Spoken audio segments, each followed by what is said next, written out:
É um prazer estar de volta e poder te encontrar nesse lugar onde partilhamos textos e reflexões sobre a Palavra de Deus.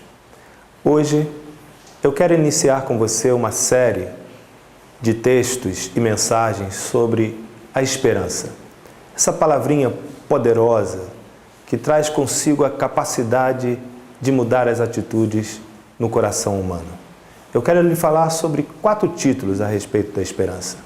O primeiro deles diz respeito às atitudes de esperança que têm o poder de mudar uma história.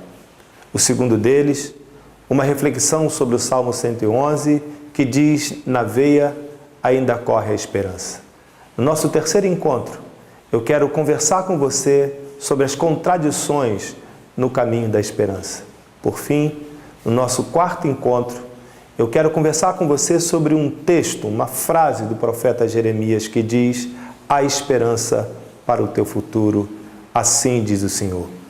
Então, vem comigo e nos acompanhe nesta série.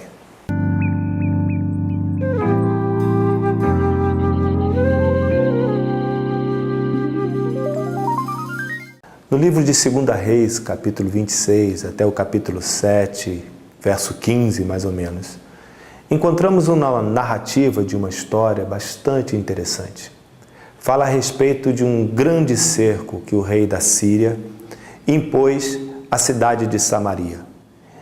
A Síria era uma das nações mais poderosas da época, com um exército extremamente poderoso. E o texto diz que por 2 anos ele cercou a cidade, impondo uma situação tal que nada entrava e nada saía da cidade, obrigando aos de Samaria, da cidade de Samaria, a consumirem todos os seus recursos. A fome veio avassaladora e foi tão intensa que o texto diz que se comia esterco de pomba e se vendia cabeça de burro a preço de caviar. A situação era dramática. O rei de Samaria, não sabendo o que fazer, resolve eleger um culpado e põe a culpa sobre o profeta Eliseu. Decide matá-lo, porque o profeta não adiantou nas suas predições e nas suas visões a situação que Samaria estaria vivendo. Depois disso, diz o texto que o rei veste-se de pano de saco, veste-se de cinza e sai pelas ruas demonstrando a sua grande dor. Eliseu, sabendo das intenções do rei, manda um recado através do capitão da guarda e diz: amanhã, por mais ou menos a esta hora, ou seja, no contexto de Eliseu, por mais ou menos ao meio-dia, a situação estará completamente mudada. O capitão da guarda não acreditou na visão de Eliseu. E de repente o texto muda o cenário e nos apresentam 4 leprosos que, diante daquela situação dramática, resolvem tomar uma atitude e fazer alguma coisa. Isso me ensina 2 princípios a respeito da esperança e 4 atitudes que eu gostaria de partilhar com você. O primeiro princípio é: a vida, a possibilidade da vida, os cenários da vida nunca são definitivos. A vida sempre pode mudar. Amanhã sempre pode ser diferente. E essa é uma esperança que você deve guardar no seu coração. Por mais difícil que a situação seja agora, amanhã tudo pode ser diferente. O segundo princípio que ele me ensina é: a esperança é a força que reside no coração humano, que nos permite enfrentar toda e qualquer situação. O ser humano é, sobretudo, resistência, poder de superação. A partir daqui, o texto nos fala das ações desses leprosos. 4 atitudes que têm o poder de mudar uma história. A primeira atitude que esse texto nos ensina é a seguinte: atitudes de esperança que têm poder de mudar a história são atitudes a favor da vida. Escolha sempre a vida.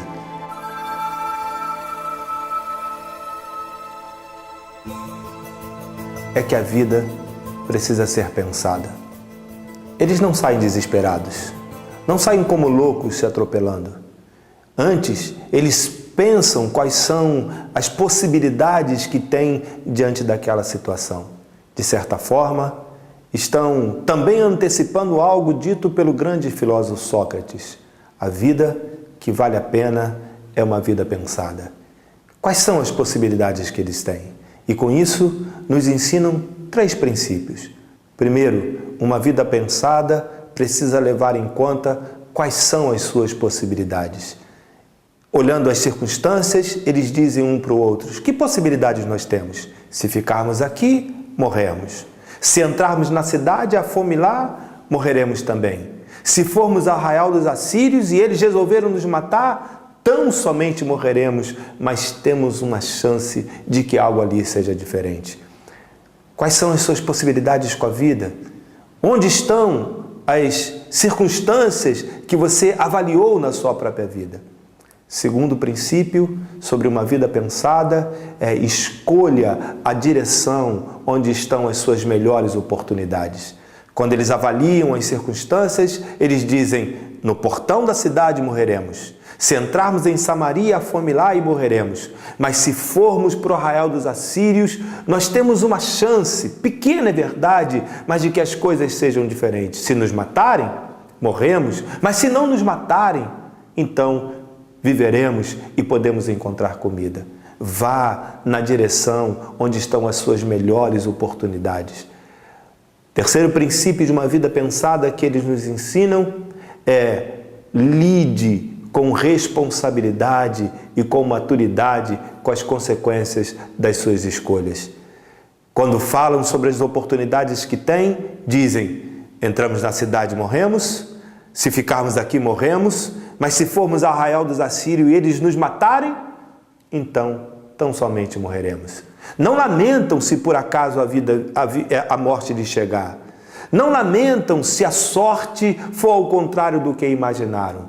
Fizeram uma escolha e estão prontos para pagarem o preço das consequências dessa escolha. Uma vida pensada precisa ser responsável com a consequência das escolhas que fez. A terceira atitude de esperança que tem o poder de mudar uma história, que esses 4 leprosos nos ensinam, é que a fé é um poder de enfrentamento das situações e não uma liturgia religiosa. O que é interessante nesse texto é que ele diz que pela manhã se levantaram na alta madrugada e foram para o arraial dos Sírios. Não oraram, não falaram em línguas, não tiveram visões, não fizeram uma grande reunião de oração. Tudo isso pode ser interessante para os templos, mas para a vida, isso pode não representar uma atitude de fé. Uma atitude de fé é a que se põe a caminho. Uma atitude de fé é a que se põe em direção do enfrentamento das circunstâncias da vida.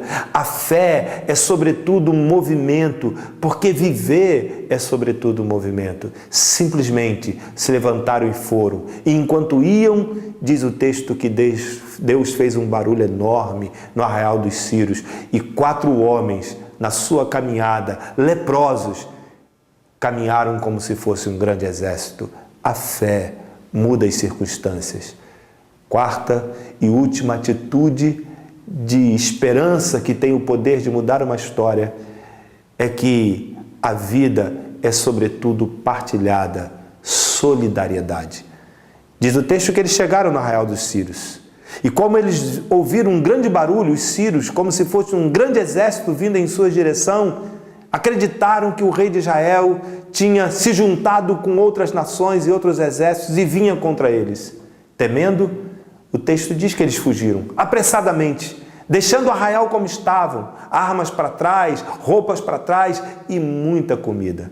Os leprosos chegaram ali e não viram nada, ninguém. Entraram numa tenda e comeram lá o que ali tinha. Repetiram a mesma situação, entraram numa segunda tenda e comeram o que ali tinham, e comeram fartamente. E de repente, olharam um para o outro e disseram: o que estamos fazendo nós? Não é certo o que estamos fazendo. Este é um dia de boas novas. Enquanto estamos comendo aqui, lá em Samaria, as pessoas estão morrendo de fome. Então vamos até a porta da cidade, gritemos ao rei que há comida no arraial dos Sírios, para que eles venham e comam também. Que coisa interessante. 4 homens que não tinham sequer o direito de viverem dentro dos muros da cidade, que mesmo após a situação passada, partilhando a comida que acharam, ainda assim continuariam morando fora dos muros da cidade. Mas descobriram que o grande segredo da vida, a grande esperança que a vida carrega, é quando a vida é partilhada, quando a vida é dividida. A solidariedade, o poder de partilhar as bênçãos que se tem. Eu e você somos convidados a descobrir que a esperança mingua quando nos trancamos e vivemos sozinhos. Mas quando temos o poder de ser solidários, partilhar a vida, esse cenário constrói novas histórias e a esperança brota como uma nova vida, porque hoje é dia de boas novas. Quero trazer